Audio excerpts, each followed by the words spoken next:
Pemirsa, Jakarta didaulat menjadi kota terbaik di dunia di bidang transportasi setelah berhasil meraih penghargaan Sustainable Transport Award 2021. DKI Jakarta mengalahkan kota-kota terkemuka antara lain San Francisco, Moskow, Frankfurt, Auckland, dan Buenos Aires. Dan kita akan membahas mengenai hal ini pemirsa dengan sejumlah narasumber yang sudah berhasil kami hubungi. Kami juga akan nanti meminta pernyataan dari Gubernur DKI Jakarta Anies Baswedan mengenai hal ini. Apa kemudian tanggapan dari pemerintah Provinsi DKI Jakarta. Nah, sebelum kita berdialog dengan Pak Anies Baswedan, kita juga sudah bersama dengan sejumlah narasumber lainnya. Telah bergabung bersama kami, ada Ketua Fraksi PDI Perjuangan DPD DKI Jakarta, Gembong Warsono, ada Wakil Direktur ITDP Indonesia, Faila Sufa, dan pakar tata kota Joko Setiowarno. Selamat sore, Bapak Ibu. Oke, baik. Sebelum kita akan dialog dengan narasumber yang tadi Alfat sudah katakan, kita terlebih dahulu bergabung dengan Gubernur DKI Jakarta, Anies Baswedan. Selamat petang, Assalamualaikum Pak Anies. Waalaikumsalam, selamat petang. Pak Anies, sebelumnya kita ucapkan selamat untuk Pemprov DKI Jakarta, untuk Jakarta tentunya ya, sudah berhasil meraih penghargaan ini menjadi juara 1. Mungkin bisa dijelaskan Pak Anies, masih ada yang bingung, ini penghargaan untuk 2021. Maksudnya untuk transportasi Jakarta di tahun ini atau konsepnya yang dinilai oleh Dewan Juri?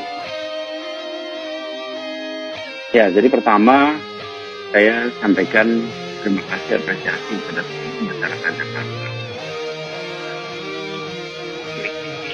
Hanya bisa yang dari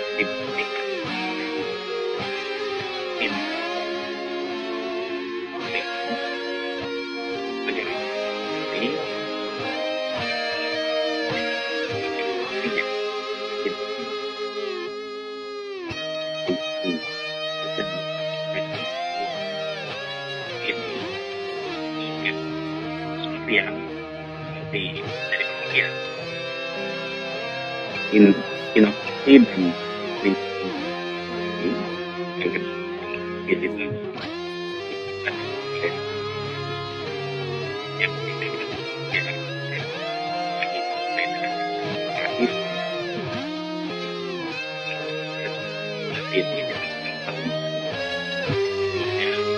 penilaian itu adalah penilaian atas kegiatannya. Jadi selama 1 tahun terakhir.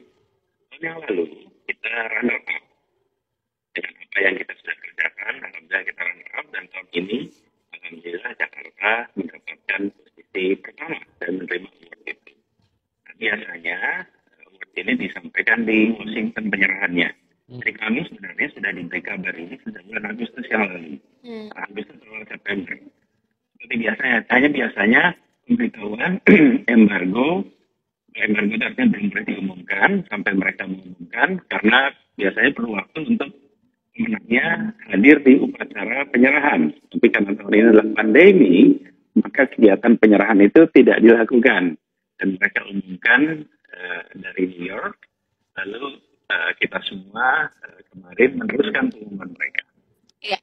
Pak Anies, dalam bidang inovasi artinya transportasi mana yang paling menonjol di DKI Jakarta? Nah, begini, jadi kata kuncinya adalah integrasi antar moda. Dan ini yang selalu kami dorong sejak kami bertugas di Jakarta, bahwa transportasi umumnya ada banyak, tapi tidak terintegrasi satu sama lain. Dari integrasinya dari mana? Dari mulai angkot, kemudian bis kecil, bis sedang, bis besar, termasuk Transjakarta, kemudian LRT, MRT, KRL. Jadi, ini diintegrasikan, lalu dibuat namanya Jaklingko, sebuah sistem di mana rute terintegrasi, terintegrasi itu artinya tersambungkan. Jadi kalau seseorang naik angkot, maka dia akan bisa menggunakan kartu, itu disentuh di alatnya, di angkotnya, kemudian dia akan bisa berpindah dalam waktu 3 jam ke kendaraan lain tanpa harus membayar lagi dan tanpa harus terlibat dalam transaksi apapun. Jadi, ini kita bangun sejak awal 2018. Lalu, itu masih statusnya eksperimen dan kemudian bergerak. Apa yang terjadi? Jumlah penumpang kendaraan umum dari mulai angkot sampai dengan Transjakarta itu meningkat signifikan.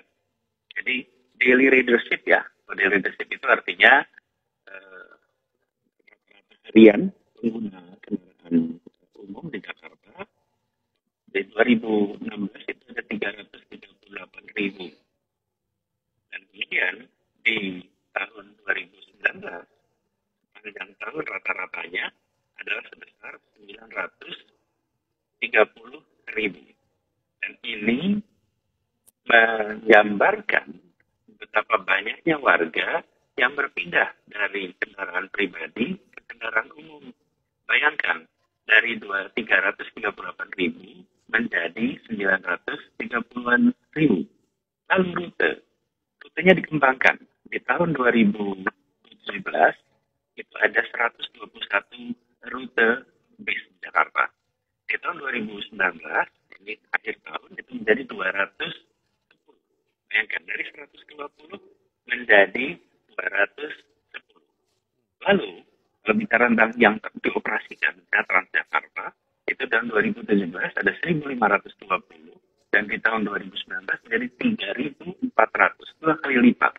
Nah, ini menggambarkan integrasi yang dilakukan yang di bawah kendali kita. Yang berikutnya adalah kita terintegrasi sekarang dengan KRL. Jadi bis-bis kita dengan stasiun-stasiun kereta api jadi satu. Yang bisa dilihat di contoh paling mudah adalah stasiun Tanah Abang.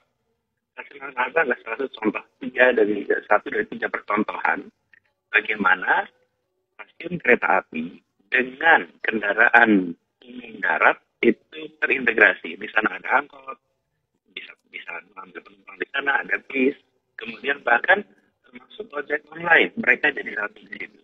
Nah, ini terjadi karena apa? Karena kolaborasi. Jadi, tidak dikerjakan sendirian. Ini adalah kerja bersama. Mengintegrasikan, disepakati, arahannya adalah di bawah Jaklingko. Ini adalah konsepnya. Kemudian seluruh operator bekerja bersama dan menggabungkan operator dari mulai angkot sampai dengan kendaraan bis menengah. Ini tidak mudah karena terbiasa beroperasi sendiri-sendiri.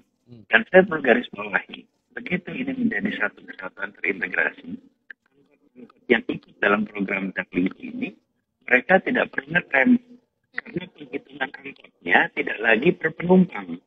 Mereka diberikan kompensasi bayaran per kilometer. Jadi misalnya satu rute itu kita sudah tentukan kilometer minimalnya sehari misalnya 95 kilo, maksimalnya 110. Dia dalam satu hari harus bergerak di dalam jumlah itu. Sehingga tidak perlu ngetem. Karena dia dibayarnya per kilometer. Lalu supirnya dibayarnya per bulan. Jadi tidak ada lagi kebut-kebutan, tidak perlu lagi untuk mengganggu kemacetan, transportasi karena mereka ngetem. Yeah. Nah, jadi saya kembalikan kepada konsepnya. Ini soal integrasi. Bagaimana kita menjadikan transportasi umum ini sebagai satu kesatuan. Ada 3 unsurnya minimal. Integrasi rutenya, jadi satu terintegrasi. Yang kedua, integrasi tiketingnya.